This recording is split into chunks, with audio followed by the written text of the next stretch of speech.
listos.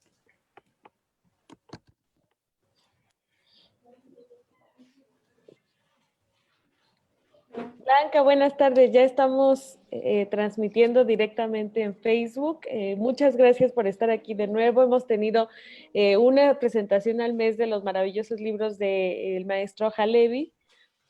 Y bueno, el día de hoy estamos presentando Éxodo y Cábala, que está por acá, para que lo puedan ver, lo puedan también identificar en las librerías.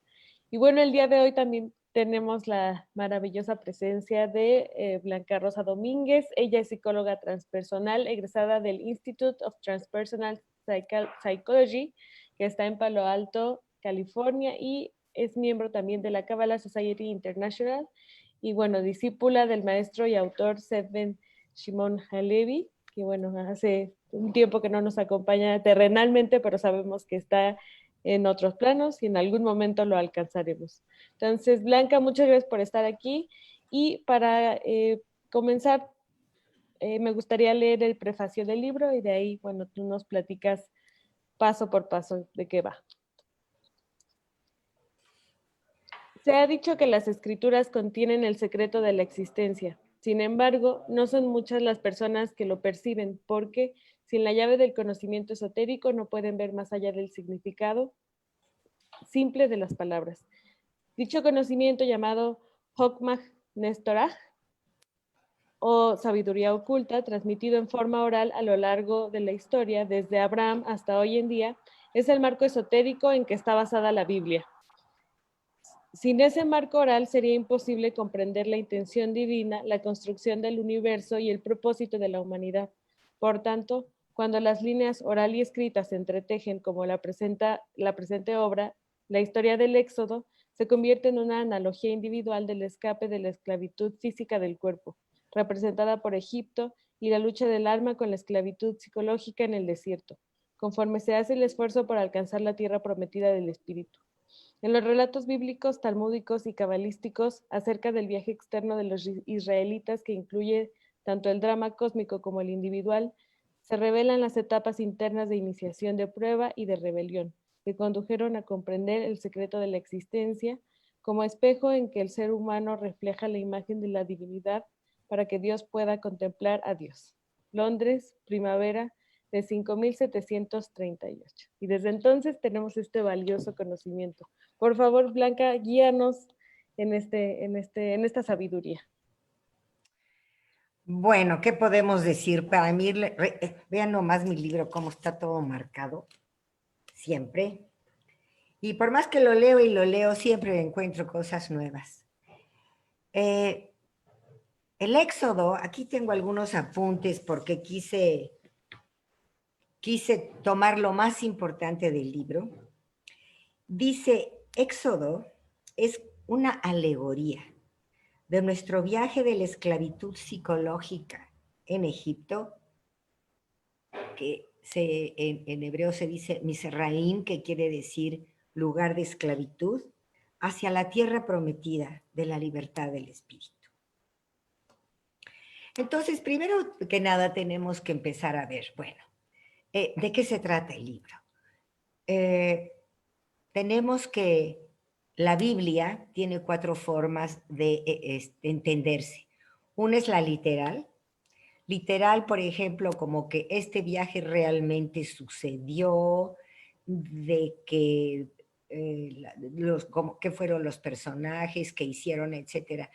Y no sabemos si realmente esto sucedió literalmente o en realidad de lo que se trata la Biblia, explicado desde el punto de vista alegórico o simbólico y desde el punto de vista metafísico y más que nada desde la experiencia mística que se puede tener cuando uno entiende esas escrituras, cuando uno las tiene en el cuerpo, cuando uno se queda impregnado de estas escrituras y se vuelven una realidad práctica de la vida. Entonces, el libro comienza con que el pueblo de Israel, que estaba en Canaán, está sufriendo una hambruna, por lo que especialmente las 12 tribus, que eran los 12 hijos de Jacob, y el pueblo se dirige hacia Egipto. ¿Por qué? Porque en Egipto había abundancia, en Egipto había grano, en Egipto podrían encontrar el alimento que ya no tenían en Canaán. Entonces salen de esa tierra y se van a Egipto. Como les decía yo, Egipto, Misraim, significa tierra de esclavitud. Pero ¿qué pasó ahí? Llegan todos y en ese momento uno de los hijos de Jacob era el ministro, era otra historia, pero estaba como primer ministro del faraón. Entonces recibe a toda esta gente y les da un lugar, la tierra de Josén se llamaba.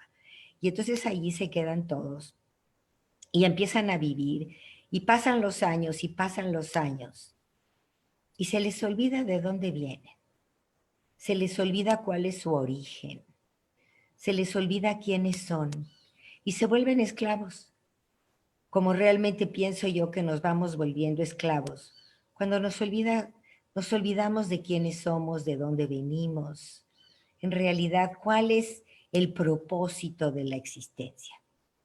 Y ahí, en la esclavitud, del automatismo, de la mecanicidad, del dinero, del trabajo, de la vida diaria, olvidados de su origen, olvidados de su tradición, nace dentro de ellos, con el tiempo, un personaje que es muy interesante. A mí me encanta, yo soy fan, se llama Moisés, soy fan de Moisés. Entonces Moisés nace dentro del pueblo hebreo, pero en ese momento había una matanza de los primogénitos porque el faraón había recibido en un sueño de que iba a ser derrocado por este pueblo. Entonces nace y su madre lo pone en una canastita y lo manda por el río para salvarlo de la matanza y le encarga a Miriam, su hija, de que lo vigile. Y ahí va Moisés metido en su canastita, que era un bebé, y se encuentra con era la hermana del faraón, que estaba fascinada, encontró al bebé, lo recoge, lo adopta, lo lleva a la corte y ahí lo preparan. Entonces vemos que este personaje pues, se olvida también de su origen, estaba en la corte, pero allí fue preparado especialmente para que pudiera ser un líder. Entonces Moisés representa simbólicamente esa parte de nosotros, esa chispa divina que tenemos, que no olvida y que en realidad va a ser quien nos va a redimir, quien nos va a sacar de la esclavitud psicológica. Entonces, Moisés era ese personaje. Tiene algunas dificultades, etcétera, etcétera. Resulta que quiere defender a un hebreo y, en fin, que comete un crimen de matar a un hebreo, inclusive a uno, perdón, a un egipcio, y entonces tiene que escapar y se va al desierto. Y allí en el desierto, bueno, pasan muchas cosas, pero él aprende a vivir en el desierto y después encuentra a su maestro, que se llamaba Jetro. Y este maestro, bueno, pues le enseña una bola de principios y él empieza a darse cuenta de cuál es su origen. Ahí se casa con una de las hijas de Jetro, que se llama Séfora, y se le olvida ya, él estaba feliz ahí y eran pastores, así que a pesar de que había tenido toda esta instrucción, no solamente como un líder para un país, sino también había tenido esta instrucción en los templos, donde había recibido muchísimo conocimiento, pero él estaba feliz cuidando a sus borregos, a sus cabras, los llevaba al monte, y le empezó a llamar la atención un monte que decían que era el lugar de Dios, era el monte Sinaí. Y un día sube al monte y ahí tiene una revelación. Y esa revelación es algo muy importante porque es una forma de entender ¿cómo es que nosotros podemos en un momento dado unir todos estos mundos? ¿Cuáles? Él estaba consciente del lugar en el que se encontraba. Estaba en la montaña, estaba cuidando sus borregos y todo. Y de pronto se da cuenta que hay un arbusto que está en llamas, pero no se quema. Entonces le llama mucho la atención porque era un fenómeno físico muy raro y se acerca. Y en el momento en que se acerca, oye la voz de Dios que le dice, Moisés, esa voz salía de la zarza, esta que es la zarza ardiente. Moisés, lo llaman por su nombre. Esto es algo hermoso porque nosotros, todos, en un momento dado de la vida, hemos recibido ese llamado y nos han llamado directamente por nuestro nombre. Muchos no hacemos caso porque decimos, no, ahorita estoy ocupado, etcétera, etcétera. Pero escucha a Moisés el llamado, se acerca a la zarza ardiente y en plena conciencia de quién es él, se da cuenta de que hay una presencia diferente, una presencia del espíritu, una presencia de la divinidad que le llama y le dice que tiene que regresar a Egipto porque tiene que salvar al pueblo. ¿Qué significa eso? Que tenía que, dentro de la parte que podría ser más literal, sacar ese pueblo de la esclavitud y llevarlo a través del desierto hasta encontrar la tierra prometida. ¿Qué significa esa libertad espiritual? Pero dentro de nosotros, ¿qué quiere decir? Es esa chispa divina que tenemos dentro, simbolizada por Moisés. Nos va a ayudar a salir de esa esclavitud psicológica. Es quien nos va a guiar. Entonces, ahí empieza la historia realmente. Bueno, habla con el faraón no los quiere dejar salir, todo eso lo van a ver. El faraón significa algo muy interesante. El faraón significa esa parte de nosotros que no quiere dejar ir esas áreas de esclavitud psicológica porque tiene miedo de perder todas estas partes de sí mismo. Y entonces hay un estire y afloja entre el faraón y Moisés que le dice, deja salir al pueblo, deja salir al pueblo. El faraón no quiere. Y entonces van a ver ustedes ahí toda un área del libro que habla sobre las plagas. No sé si ustedes han leído el Éxodo, léanlo. Y entonces estas plagas empiezan a afectar muchísimo la vida de los egipcios y el faraón pues se da cuenta de que pues está perdiendo y ya no sabe ni qué hacer hasta que llega la última plaga, porque él no quería que soltara a sus esclavos psicológicos para él. Y entonces, esa plaga es tremenda porque esa última plaga habla de que iba a morir el primogénito de los egipcios. Viene esta plaga que en una noche tremenda iban a morir todos los primogénitos, los niños. Pero anteriormente la divinidad le había advertido a Moisés que hicieran algo, que mataran a una oveja y que con su sangre pintaran en sus puertas, en las casas, pintaran todo el dintel de las puertas con esa sangre, porque era lo que le iba a indicar al ángel de la muerte que allí estaba, era una casa de los hebreos. Entonces viene ese día que se llama Pascua. Allí se origina la Pascua, que quiere decir Passover. Así le dicen en inglés, Passover. ¿Por qué? Porque el ángel de la muerte iba a pasar sobre esas casas, iba a proteger a los niños hebreos, pero los niños egipcios iban a morir. Entonces se preparan porque era la noche en la que ya tenían preparado, listos para salir de Egipto.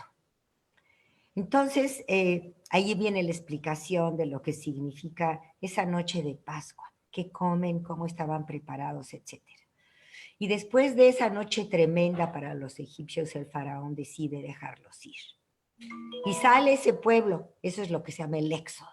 Salen una cantidad, todos van saliendo al día siguiente, dirigidos por Moisés.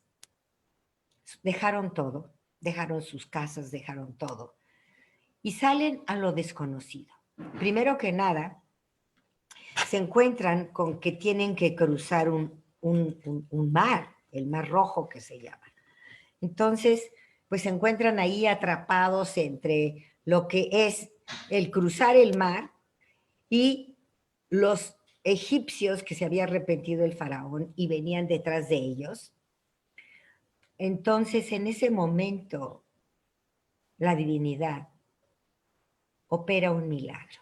Se abren las aguas del mar y entonces se crea un sendero seco para que ellos pudieran cruzar ese mar hasta el desierto, donde iban a estar a salvo. Y a la hora que llegan los egipcios con todas sus milicias, con todo el ejército, el mar se cierra y se los traga. ¿Pero qué pasa? ¿Qué quiere decir cruzar el Mar Rojo? Cuando hemos decidido salir de esa esclavitud, guiados por esa conciencia interna, cuando hemos decidido, cruzamos ese mar que se abre, pero una vez que se cierra, ya no hay marcha atrás. Y entonces tiene que comenzar nuestro viaje. Nuestro viaje simbolizado por toda esa área desierta que simboliza pues todo lo que tenemos que pasar cuando empezamos y emprendemos este viaje de regreso a nuestro ser interior o a la libertad espiritual. Y entonces está simbolizado, les voy a mostrar este diagrama, que es el diagrama de la escalera de Jacob, en donde está, espero que lo vean, en donde está el viaje. Nosotros somos una chispa divina que va a encarnar. Entonces venimos de este mundo de la divinidad. Somos una chispa de la divinidad. Adoptamos un vehículo psicológico, un vehículo espiritual, un vehículo psicológico y un cuerpo físico. Entonces descendemos con todo este conocimiento en estado de inocencia, pero no tenemos experiencia. Vamos a través de nuestras vidas a adquirir esta experiencia de quiénes somos para poder integrar todos estos vehículos que tenemos, estas posibilidades y regresar a nuestra fuente. Eso es realmente de lo que se trata el éxodo. Entonces, en el viaje suceden muchas cosas. Primero, nunca han sido abandonados y nunca van a ser abandonados por el espíritu de la divinidad. La Shejina, la presencia divina, que en el día los guiaba a través de una nube de humo y en la noche a través del fuego. Entonces ellos sabían por dónde tenían que dirigirse. En el desierto encuentran agua, siempre agua que salía de las rocas. Nunca les faltó el agua. Y luego también, aunque empezaron a quejarse, ay, pero ¿por qué no sacaste de Egipto? Que ahí estábamos mejor y ya sabes que ahí dejé mis cosas y ahí cuando menos no pasábamos hambre. Una bola de quejas que siempre tenemos de, ¿para qué me salí de mi confort y no me quiero empezar a hacer otra cosa en la vida y hacer cambios? Y bueno, entonces sucede algo que es maravilloso. Empieza a caer del cielo un alimento. Todas las noches caía ese alimento. Le llamaron el maná. Y el maná era un alimento que cubría las necesidades particulares de cada quien. Caía en la noche, en el día lo recogían, pero había especificaciones muy especiales para recoger el alimento. Nada más podían recoger el alimento de ese día, nada más. no podían guardarlo porque se echaba a perder. Entonces recogían el alimento del espíritu del día. ¿Qué quiere decir esto? Que dentro de nuestro viaje, a través de toda esta modificación, de toda esta transformación psicológica, nunca nos va a faltar el alimento del cielo. Y ese alimento es un alimento diario. Entonces, lo que recibimos es el alimento del espíritu que necesitamos en ese momento. Y después empezaron a quejar que no, que ya se habían aburrido del maná, porque bueno, todo el tiempo eran quejas, pobre de Moisés.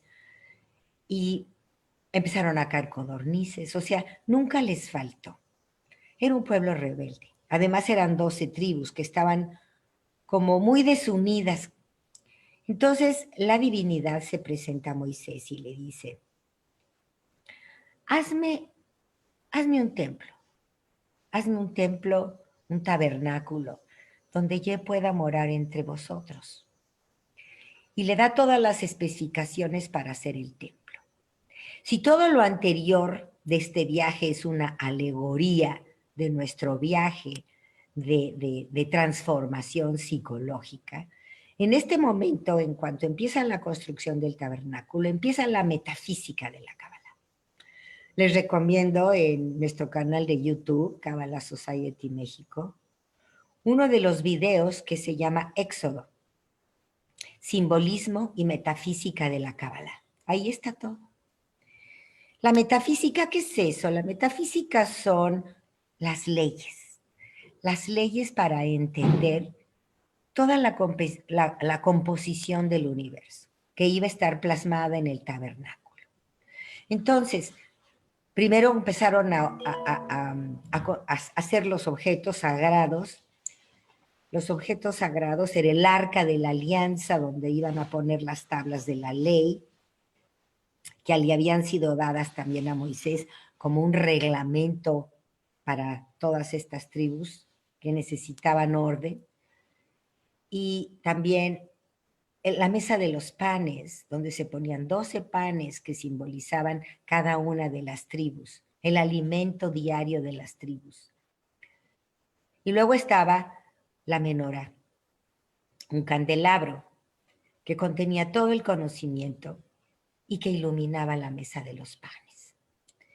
Entonces, en ese tabernáculo construido con especificaciones muy precisas, no solamente es la construcción del tabernáculo, sino que ese tabernáculo simboliza también la acción que tenemos que tener.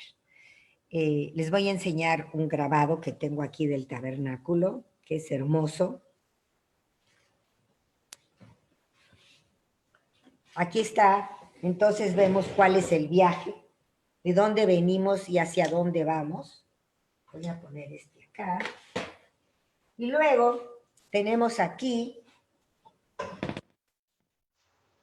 el tabernáculo. Este es el diseño del tabernáculo.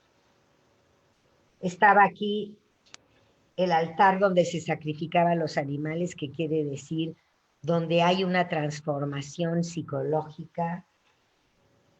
Después aquí el lavatorio, donde purificamos nuestro ser para entrar al santuario, donde estaba el candelabro de la menorá, la mesa de los panes y el lugar del santo de los santos, donde se encontraba el arca de la alianza. Pero ¿qué sucede cuando construyen el tabernáculo? Para esto les voy a contar qué fue lo que pasó. Les contaba yo que las 12 tribus estaban pues muy separadas, pero en un momento dado, para construir el tabernáculo, Moisés empieza a preguntar en las diferentes tribus, bueno, ¿tú qué sabes hacer? Eres un orfebre, eres carpintero, tejes los telares, y dentro de cada una de las tribus fueron saliendo los que se dedicaban a hacer diferentes cosas y empezaron a trabajar como en gremios. Y fue cuando se empezó a unificar, o se empezaron a unificar las tribus. La construcción del templo simboliza algo muy hermoso. Simboliza cómo todas esas partes nuestras ponen de lo mejor que tienen, dan de lo mejor que tienen para la construcción interna de nuestro templo interno, para la construcción de nuestro templo interno. Y entonces se forma una nación. Antes eran tribus dispersas. En ese momento en que se unifican, trabajando juntos, en algo que los iba a unir, que era el templo, el tabernáculo, se convierten en una nación. Este es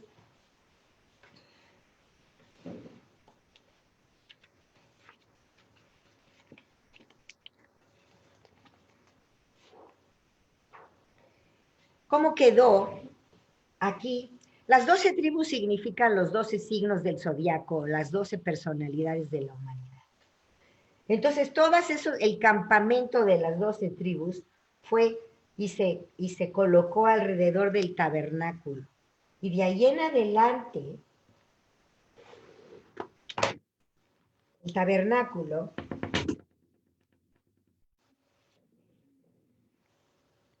se convirtió en un símbolo de unidad. Para esto, como les estaba diciendo, ya Dios les había entregado tablas, unas tablas de la ley, para que hubiera un orden dentro de ya esta nación unida.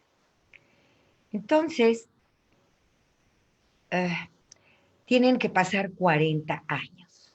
Son 40 años simbólicos, nos hablan también de los 40 días y 40 noches que pasó Jesús en el desierto, 40 días y 40 noches que tuvo que pasar Moisés en el arca para salvarse. Ese 40 es bien interesante, porque es simbólico. O sea que esos 40 años no sabemos si fueron 40 años de 360 días, cada año, no sé. Significan esto. Significan que en cada árbol de la vida, en el mundo físico, psicológico, espiritual y divino, hay 10 sefirot, que son 10 principios universales. Entonces aquí tenemos 10 en el mundo físico, 10 en el mundo psicológico, 10 en el mundo del espíritu y 10 en el mundo de la divinidad, que suman 40. Entonces, ¿por qué tenían que pasar esos 40 años en el desierto? Porque cuando habían salido de Egipto, toda esa gente tenía todavía mentalidad de esclavos. Tenían que transformar todos esos aspectos psicológicos para poder llegar a la tierra del espíritu, que era la tierra donde manaba leche y miel, y poder entender de qué se trataba. Entonces, durante esos 40 años, una generación que salió de Egipto tuvo que morir. La nueva generación fue la que podía llegar a la tierra prometida, porque era la que había cambiado esas estructuras mentales y esos condicionamientos y los prejuicios y todo que traían de esclavos y estaban preparados ya para entrar a la tierra prometida. Bueno, entonces hemos hablado de lo que nos platica el libro, que es, se los recomiendo la verdad, porque entiende uno muchas cosas, pero a otro nivel. La Cábala es la llave para entender las Sagradas Escrituras. Entonces, entendemos de qué se trata este viaje interior. ¿Dónde están las modificaciones que tenemos que hacer? Todas esas cosas por las que teníamos que pasar. Entonces, bueno, pues, ¿me permiten un momento? Manuela, no vayas a pasar eso. Entonces, perdón, de aquí termina la historia. Llegan a la tierra prometida. Y bueno, ya es otra parte de la historia. Pero el Éxodo nos habla de los símbolos, nos habla de la metafísica de la Kabbalah, y pues eso es lo que les puedo contar. A mí me encanta esta historia. Me encanta Moisés porque a mí se me hace que fue el primer grupo de desarrollo humano que existió y el primer maestro o primer tutor que tuvo que pasar por estas pruebas que no son fáciles cuando tiene la rebeldía de los estudiantes y que yo no quiero cambiar. etcétera, etcétera. Bueno, pues estamos abiertos a preguntas. Montserrat, tú dices en qué momento, no sé cuánto tiempo, tenemos media hora. Sí, Entonces, eh, pues espero que les haya gustado la historia y pues como estamos aquí en Zoom, pues a veces me cuesta un poco de trabajo realmente explicarles los diagramas y todo, pero lo que quieran preguntar, yo estoy encantada de poder ayudarlos. A ver si puedo. muchas gracias, Blanca. Qué maravilla escucharte y qué padre porque también hay que hacernos conscientes de que somos eso y estamos formados con esas cuatro partes que a veces solo pensamos en lo físico, ¿no? Y hay muchísimo más que explorar y yo creo que lo hemos visto a lo largo de las cuatro pláticas. ¿Qué, cuatro? No, hemos tenido como Tres. tres pláticas y bueno, las que nos faltan. Y sí tenemos algunos comentarios y preguntas. Nos dice Bertrand, buenas tardes, saludos Blanca Rosa. ¿El tabernáculo del desierto es análogo al templo interior? Totalmente. Si lo vemos desde el punto de vista simbólico, quiere decir cómo podemos construir dentro de nosotros ese templo interior al que podemos acudir en el momento en que queramos, en el momento en que lo necesitemos. Este templo interior se va construyendo poco a poco, pues a través de nuestros estudios, nuestra práctica en la vida, y, y se va formando dentro de nosotros realmente con estas enseñanzas un templo sagrado, porque la verdad es que somos un templo.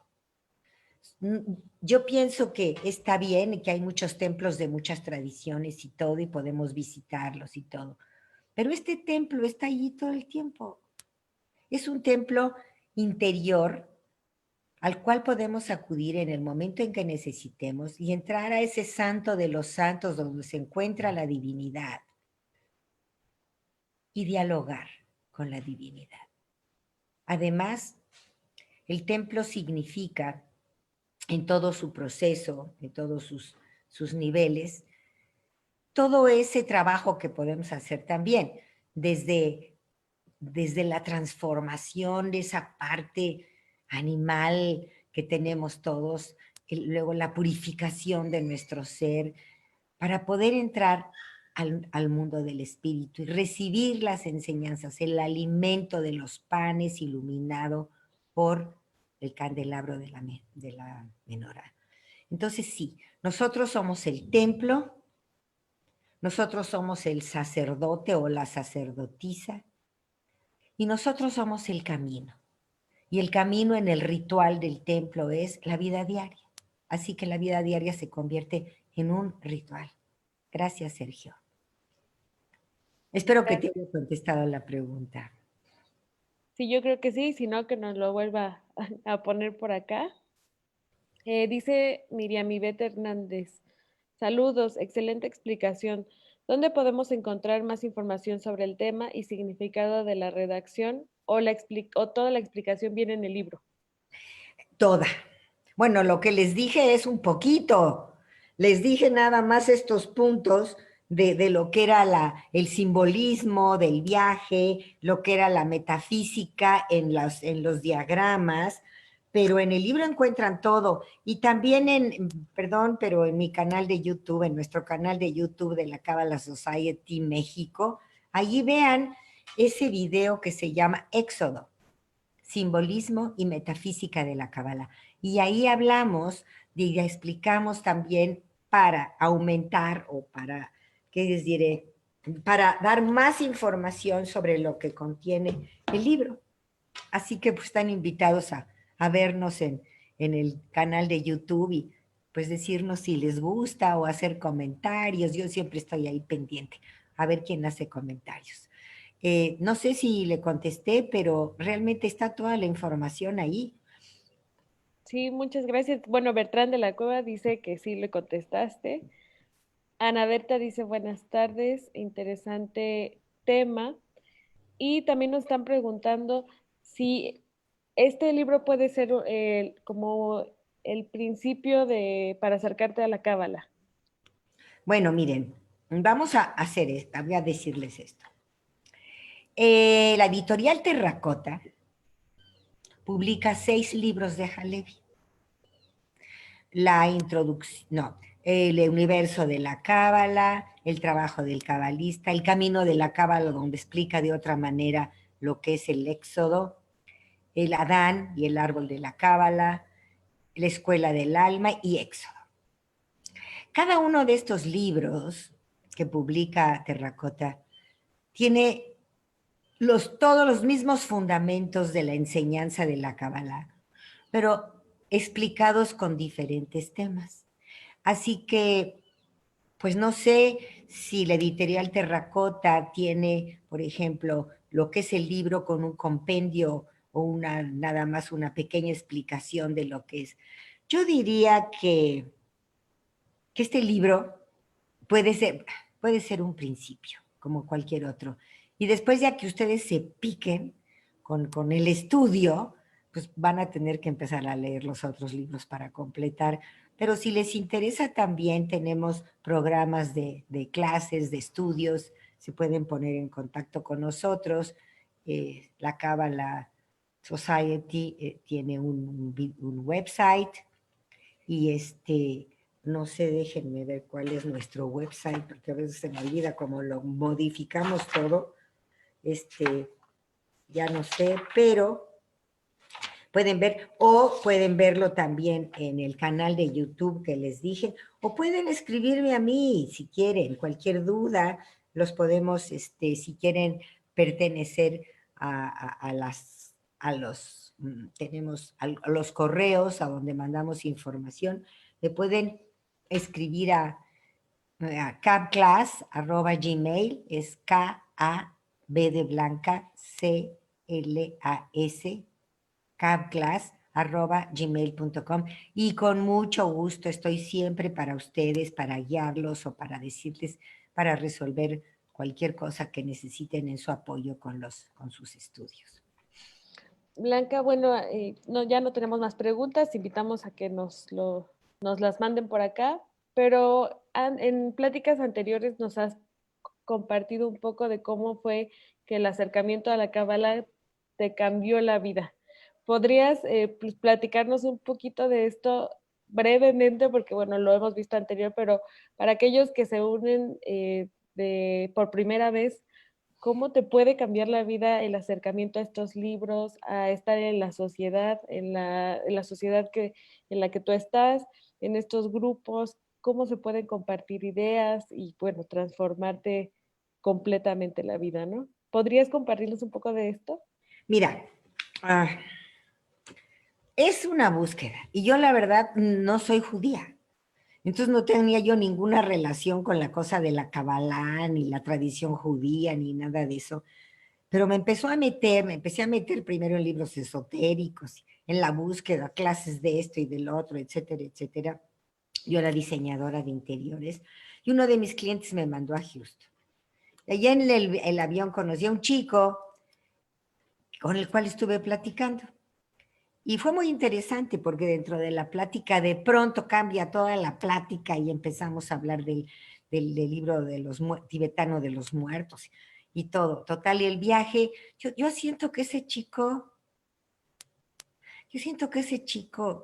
fue un enviado, un ángel que me pusieron en un momento dado junto a mí en un avión, que me indicó el camino. Le pregunté, oye, aquí en Houston hay librerías donde puedo comprar libros de cábala, porque ya empezaba yo a leer sobre la cábala, pero una cábala mágica. Yo sabía que había más sobre la cábala. Me dijo, sí, sí, sí, te puedes ir aquí a Jungian Institute en Montrose, que era la calle, a ver qué te dicen. Ay, pues ahí voy, el último día que ya terminé mis compras y todo, ahí voy en mi cochecito rentado y llego y me encuentro unas viejitas que me dicen que no para nada, no había libros. Entonces, pero me dijeron que había libros en otra librería que se llamaba The Aquarium Bookshelf en la calle de Chaucer.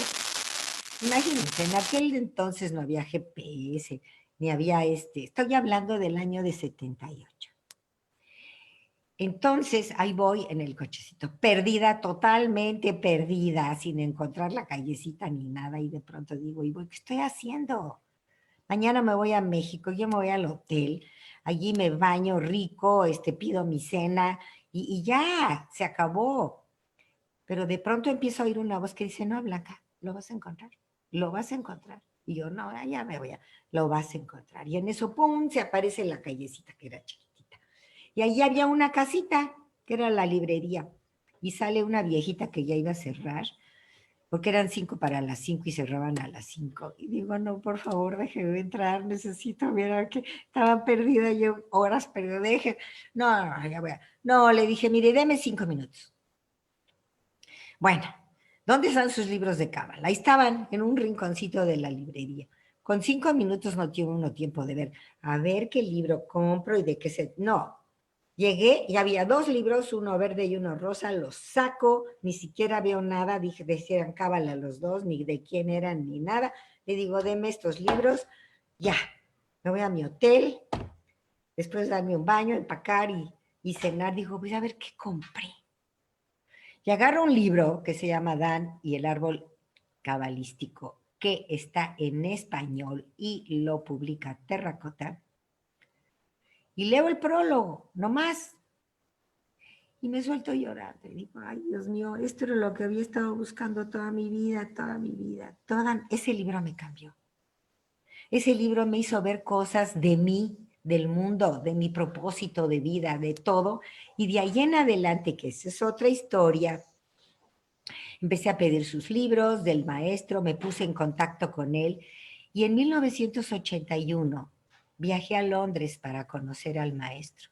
Nunca me imaginé que en el avión que me transportaba a Londres iba a ser el principio de una vida de aventura, de conocer al maestro, de tener la oportunidad de 39 años recibir sus enseñanzas, de formar la escuela aquí en México, de traducir los libros al español, de conocer a tanta gente en el mundo que tenemos repartidos en diferentes grupos en el mundo.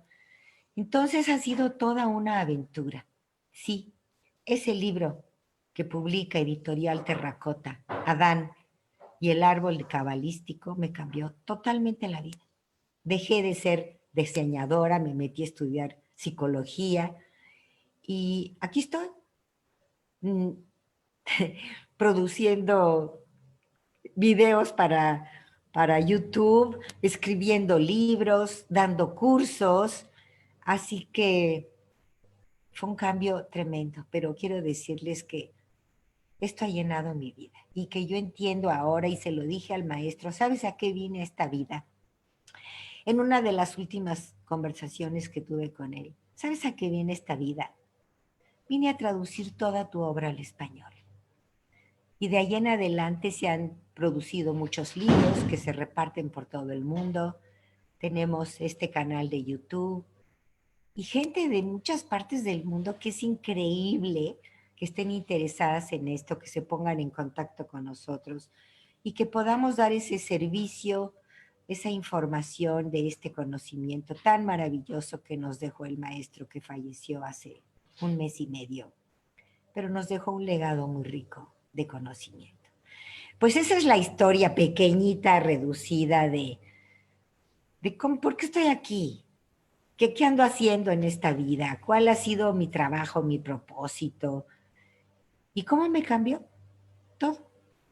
Ya no fui decoradora de interiores, sino que me dediqué a esto y ahora llevo tantos años de hacerlo y ha llenado mi existencia, la verdad.